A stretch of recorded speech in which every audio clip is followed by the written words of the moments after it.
ভারতের প্রভুত্ব ছাড়ার বার্তার পাশাপাশি সব ধরনের ষড়যন্ত্র বন্ধে ভারতের প্রতি হুঁশিয়ারি উচ্চারণ করে বিএনপির অঙ্গ সংগঠন যুবদল, ছাত্রদল ও স্বেচ্ছাসেবক দলের Dhaka to Agartala long march কর্মসূচি ব্রাহ্মণবাড়িয়ার আখাউড়া স্থলবন্দরে গিয়ে শেষ হয়েছে।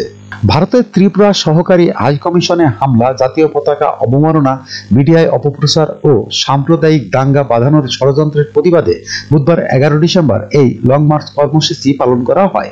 লং মার্চ ঘিরে সীমান্ত এলাকায় ছিল কড়া নিরাপত্তা। কর্মসূচিতে সভাপতিত্ব করেন কেন্দ্রীয় স্বেচ্ছাসেবক দলের সভাপতি SM জিলানি। প্রধান অতিথি ছিলেন যুবদল সভাপতি আব্দুল মোনায়েম মুন্না। বিশেষ অতিথির বক্তব্য রাখেন যুবদল সম্পাদক নুরুল ইসলাম নয়ন, ছাত্রদল সভাপতি রফিকুল ইসলাম।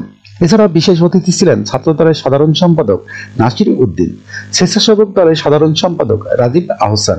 বক্তব্য রাখেন ছাত্রদলের যুগ্ম সাধারণ সম্পাদক শ্যামল মালু, স্বেচ্ছাসেবক দলের সভাপতি ফখরুল ইসলাম। ছাত্রদল সভাপতি রফিকুল ইসলাম তার বক্তব্যে বলেন, এদেশে আওয়ামী লীগের কোনো অস্তিত্ব নেই। এদেশের মানুষ ভারতের আগ্রাসী মনোভাব মোকাবেলায় ঐক্যবদ্ধ। আবার যদি পতাকা অবমাননা হয় তাহলে আমরা এর কঠোর জবাব দিব। অবিলম্বে শেখ হাসিনাকে বাংলাদেশের মাটিতে এনে বিচারের কাঠগড়ায় দাঁড় করানোর জন্য বর্তমান সরকারের প্রতি আহ্বান জানান তারা। এর আগে সকাল থেকে অন্তত 8 থেকে 10টি জেলার বিএনপি ও অঙ্গ সংগঠনের নেতারা আখাউড়া আসতে থাকেন। দুপুরে বন্দর এলাকায় হয় সাংস্কৃতিক অনুষ্ঠান। এদিকে লং মার্চকে কেন্দ্র করে সকাল থেকে বিজিবি পুলিশের পক্ষ থেকে 3 স্তরের নিরাপত্তা ব্যবস্থা গ্রহণ করা হয়।